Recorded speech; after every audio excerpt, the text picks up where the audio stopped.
వ్యక్తిగత జీవితాన్ని వేరుగా, రాజకీయ జీవితాన్ని వేరుగా చూస్తారండి. అంటే ఆయన ప్రజలకి అంకితమైనటువంటి వ్యక్తిగానే పనిచేస్తారు తప్ప, నిజంగా మనం చూసాం గతంలో కూడా బాబు మీద సింగపూర్‌లో అప్పుడు అగ్ని ప్రమాదం జరిగినప్పుడు కూడా అక్కడ కార్యక్రమం వాళ్ళందరూ వెయిట్ చేస్తున్నారు. ఆ కార్యక్రమం మిస్ అవ్వకూడదు. అది ఎప్పటినుంచో ఏర్పాటు చేసిందని నిజంగా ప్రాణాపాయ స్థితిలో బాబు ఉన్నప్పుడు కూడా వెళ్లి అక్కడ కనిపించే కార్యక్రమం దగ్గర అటెండ్ అయ్యి కనిపించి ఆ తర్వాత సింగపూర్ ఎళ్ళినటువంటి పరిస్థితి. అంటే కుటుంబ బాధ్యతలు ఒక పక్క, ఓ పక్కన రాజకీయ బాధ్యతలు ఒక పక్క. అంటే నీకు కుటుంబం ముఖ్యమా? ప్రజలు ముఖ్యమా? అంటే నిజంగా చెప్పాలంటే నాకు ప్రజలే ముఖ్యమని వచ్చేసే అంత మనస్తత్వం ఉన్న వ్యక్తి మా అధినేత పవన్ కళ్యాణ్ గారండి. అంటే దగ్గర నుంచి చూసే వ్యక్తిగా ఆయనతో 12 ఏళ్లుగా మేము ట్రావెల్ చేస్తున్నాం కాబట్టి ఆయనతో మాట్లాడుతున్నప్పుడు కూడా మనకి మామూలుగా మాట్లాడతాం, మామూలుగా చర్చిస్తాము. ఆయన దేశ రాజకీయాల వైపు ఇలాగా వెళ్ళిపోతారు, ప్రజల వైపు వెళ్ళిపోతారు అని చాలా మంది అంటారు. కానీ అది కొంతమందిలో మాత్రమే ఆ భావజాలం ఉంటదండి. ఆ భావజాలం ఉన్నటువంటి వ్యక్తులకు మాత్రమే ఆయన అర్థమవుతారు. అంటే అంత డెడికేషన్‌తో వర్క్ చేసేటువంటి వ్యక్తి. అంటే తనకంటూ ఏమీ లేకపోయినా ప్రజలకి నేనేం చేయగలను అని బలిచక్రవర్తి విషయం మాట్లాడతారు కదండీ! తన రక్త మాంసాలు గూడా ప్రజలకి పోషించినటువంటి వ్యక్తుల గురించి విన్నాము.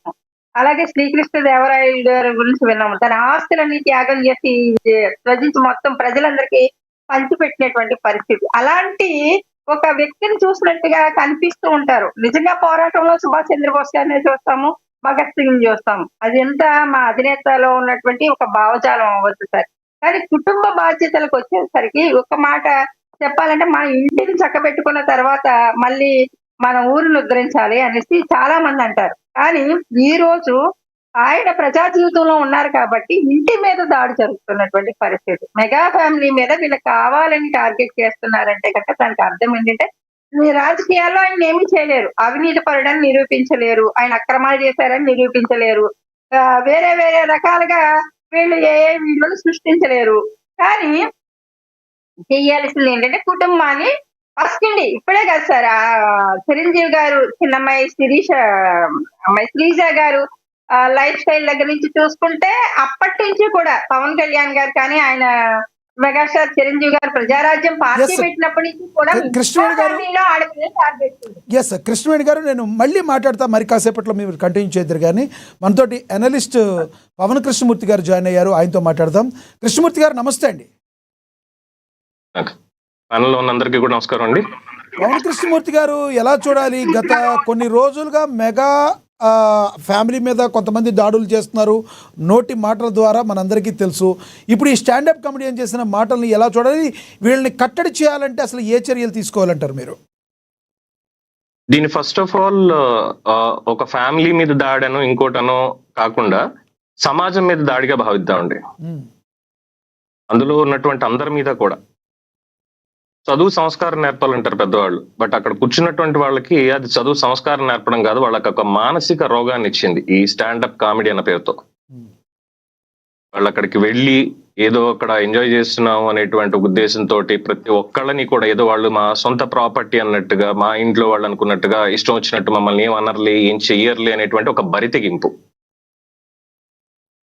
ఆ ప్లేస్ లో చిరంజీవి గారినో లేదు అంటే పవన్ కళ్యాణ్ గారినో నాగార్జున గారినో బాలకృష్ణ గారినో వీళ్ళని తీసేసి ఆ స్టాండప్ కామెడీ చేసేవాళ్ళు వాళ్ళ అమ్మని వాళ్ళ నాన్నని అక్కడ పెట్టుకుని చేయగలుగుతారా? వాళ్ళకి ఉద్దేశించి ఇవన్నీ మాట్లాడగలుగుతారా? ఒకవేళ ఎవరన్నా మాట్లాడితే, సపోజ్ నాలంటే ఒక అనలిస్టే ఈ కమెడియన్స్ అందరినీ కూడా కూర్చోబెట్టి స్టాండప్ కమెడియన్స్ ని, మీ అమ్మ మీ నాన్న ఇలాగా లేదంటే మీ అక్క మీ చెల్లిలాగా అంటే వాళ్ళు నన్ను ఊరుకుంటారా? సో ఒక విచ్చలవిడితనం అనేది వీళ్ళకి పెరిగిపోతుందండి. ఇది టెక్నికల్ గా వీళ్ళకి శిక్షలు పడతాయా లేదా అన్న దాని మీద ఒక క్లారిటీ లేదు. బట్ ఎవరిని కూడా వాళ్ళు ఏదో మా ఇష్టం మేము మాట్లాడేస్తా ఉంటే అది భావ ప్రకటన స్వేచ్ఛ కిందకి డెఫినెట్ గా రాదు. దానికి తగ్గట్టుగానే శిక్షలు పడే అవకాశం కూడా ఉండొచ్చు అనేది లీగల్ ఎక్స్పర్ట్స్ చెప్తున్నటువంటి పాయింట్. ఇంకోటి కృష్ణమూర్తి గారు, ఏదైతే ఒక ఆరోపణ కూడా వినబడుతుంది, జనసేనలో ఇప్పుడు ప్రజెంట్ అధికార పార్టీ అధికారంలో ఉంది, కూటమిలో అధికారంలో ఉంది జనసేన. ఇందులో నుంచి కొంతమంది నాయకులు రియాక్ట్ కాకపోవడం చూస్తుంటే ఎందుకు ఇలా రియాక్ట్ కావట్లేదని మెగా అభిమానులు అనేక మంది చాలామంది బాధపడుతున్న పరిస్థితి. అందులో పవన్ కళ్యాణ్ గారు గతంలో చెప్పారు, గతంలో కొంత చెప్పారు, అన్నిటికీ నేను రియాక్ట్ కాలేను. రియాక్ట్ అయ్యి చట్టబద్ధంగా శిక్ష పడేందుకు ఏమైనా అవకాశం ఉందంటారా? కేసులు పెట్టడం కానీ అలాంటి చట్టబద్ధంగా అంటే ఇప్పుడు ఒకటండి, అది వారి ఇంట్లో ఉన్న వ్యక్తిగతమైనటువంటి విషయాల గురించి. ఇప్పుడు పవన్ కళ్యాణ్ గారికి సంబంధించి ఆయన ఉప ముఖ్యమంత్రిగా ఉన్నారు, జనసేన పార్టీ అధినేతగా ఉన్నారు కాబట్టి ఆ కమెడియన్ ఏమన్నా అంటే జనసేన పెట్టారు పార్టీ, లేదంటే ఇక్కడ ప్రభుత్వంలో ఇలా ఉన్నారు, ఇది చేశారు అది చేశారు అని మాట్లాడితే చట్టపరంగా, ప్రభుత్వ పరంగా, పార్టీ పరంగా కూడా శిక్ష కేసు పెట్టచ్చు.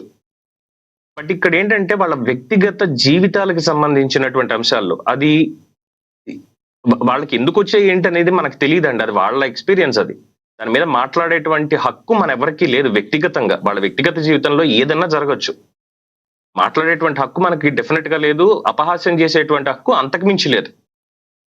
సో దాని పరంగా ఇప్పుడు డైరెక్ట్ గా పవన్ కళ్యాణ్ గారో, లేదంటే నిహారిక గారో, లేదు నాగబాబు గారో ఇలాంటి వ్యాఖ్యలు చేసినటువంటి వాళ్ళకి నా పరువుకి భంగం కలిగింది, ఇగో ఇలా చేశారు, వ్యక్తిత్వ హననం చేశారని వాళ్ళు పర్సనల్ గా కేసు పెడితే డెఫినెట్ గా అవుతుంది. ఇది జనసేన పార్టీకి సంబంధించిందో మెగా అభిమానులకు సంబంధించినటువంటి విషయం కింద దీన్ని భావించడానికి లేదు. అఫ్ కోర్స్ మీరు అనేది ఒక పాయింట్ కరెక్ట్. అభిమానులు అందరూ బాధపడుతున్నారు వీళ్ళ విషయంలో, ఏదో ఒకటి చేయాలంటే. ఇది అభిమానులు కేసు పెట్టినంత మాత్రాన్ని తీసుకుంటారా అన్నదానికి కూడా అది లీగల్ గా వైబుల్ అవుతుందని నేను అనుకోనండి.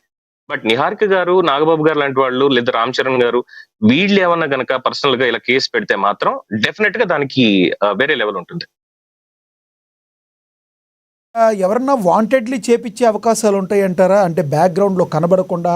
మీరు ఇప్పుడు గతంలో మనం తెలుసు, రామ్ గోపాల్ వర్మ గారు చెప్పారు చాలాసార్లు, ఏదన్నా మాట్లాడాలి అంటే డైరెక్ట్గా మెగా ఫ్యామిలీ మీద డైరెక్ట్గా మాట్లాడితే మీరు తొందరగా ఫేమస్ అవుతారని శ్రీరెడ్డి విషయంలో చెప్పారని చెప్పి డైరెక్ట్గా శ్రీరెడ్డి చెప్పిన పరిస్థితి మనం గమనించవచ్చు. సో ఇలా ఏదన్నా తొందరగా ఫేమస్ అవడానికి మెగా ఫ్యామిలీని టార్గెట్ చేసి మాట్లాడుతుంటే ఒక్కొక్కసారి అతి మంచితనం కూడా చేతకానితనంగా కనిపించే అవకాశం లేకపోలేదంటారా? True 100% true. మీరు అన్నట్టు వెనకాల ఎవరో ఉండి చేయించారు అన్నటువంటి ఆరోపణలు సమంజసమే. అట్ ద సేమ్ టైం ఆ వ్యక్తిని చూస్తే, అంటే పర్టికులర్ గా ఇక్కడ అనుదీప్ అనే వ్యక్తి గురించి మాట్లాడుతున్నాం కాబట్టి ఆ వ్యక్తిని చూస్తే ఒక భావజాలంలో ఉన్నాడు ఖచ్చితంగా. వాళ్ళు వీళ్ళని లేదు. ఎందుకంటే ఇప్పుడు గౌరవప్రదమైనటువంటి పదవుల్లో ఉన్న ప్రతి ఒక్కళ్ళని కూడా ఏదో ట్రోల్ చేయాలి, లేదంటే వాళ్ళ మీద జోక్ చేసి అక్కడ ఆ మానసిక వాళ్ళ ఆ మొత్తాన్ని బయట పెట్టుకోవాలి అనే విధంగానే ఉంది తప్ప ఇంకోటి ఏం లేదు. అండ్ అఫ్ కోర్స్ డెఫినెట్ గా వీళ్ళ కంటెంట్ క్రియేట్ చేసుకునేటప్పుడు ఏంటంటే ఈ కామెడీ క్లబ్స్ ఏవైతే ఉన్నాయో ఆ నిర్వాహకులు కావచ్చు, వాళ్ళకు ఉండేటువంటి ఒపీనియన్స్ కూడా వీళ్ళకి చెప్పి గొప్ప పలానా దాని మీద చేయాలి, దీని మీద చేయాలి, ఇలా ఉండాలి, ఈ రోజు టాక్ ఆఫ్ ద టౌన్ మనం అయిపోవాలి. ఒక పోటీ కూడా ఉందండి ఈ కామెడీ క్లబ్స్ మధ్యలో. ఎక్కువ వ్యూవర్షిప్ మాకే రావాలి, లేదంటే ఎక్కువ ఆక్యుపెన్సీ మాకే ఉండాలి అనేటువంటి పోటీతో కూడా వీళ్ళు ఇలా ఎవరు జీవితాల మీద పడితే వాళ్ళ జీవితాల మీద ఇష్టం వచ్చినట్టు వ్యాఖ్యలు చేయిస్తున్నారు అని కూడా బయట ఒక అభిప్రాయం గట్టిగానే ఉంది. ఇప్పుడు స్టాండప్ కామెడీ అంటే బూత్ అంటే స్టాండప్ కామెడీ అన్నట్టుగా అయిపోయింది. ఈయనే కాదు, కొంతమంది ఈ రకంగానే డబుల్ మీనింగ్ డైలాగులు, ఇలా డైరెక్ట్ ఒకప్పుడు డబుల్ మీనింగ్ డైలాగులుగా ఉండే అర్థం చేసుకునేవాళ్ళు డైరెక్ట్గా బూతుల గురించి మాట్లాడతాం, వాడుకోవని మాట్లాడతాం. ఏపీలో ఎట్ట మాట్లాడతారు బూతులు, తెలంగాణలో బూతులు ఎలా మాట్లాడతారు, దానిలో ఫెమినిసిటీ అంటే ఏంటి, రకరకాలుగా మాట్లాడి అసలు ఇలాంటి షోల్ని బంద్ చేయాల్సిన అవసరం ఉందంటారా? ఏమంటారు మీరు? ప్రభుత్వాలు 100% తీసుకోవాలి. ప్రభుత్వం నిర్ణయం తీసుకోవడం కాదండి, సమాజంలోనే ముందు ఒక చైతన్యం రావాలి. ముందు ఇంట్లో తల్లిదండ్రుల దగ్గర కూడా ఒకటి రావాలి. మా అబ్బాయి ఎక్కడికి వెళ్తున్నాడు, లేదా మా అమ్మాయి ఎక్కడికి వెళ్తుంది, వాళ్ళు ఏం చేస్తున్నారు, ఏం చూస్తున్నారు అనేది వాళ్ళకి పర్యవేక్షణ ఖచ్చితంగా ఉండాలి ముందు. అది ఒకటి. తర్వాత ప్రభుత్వం కూడా కొన్ని మార్గదర్శక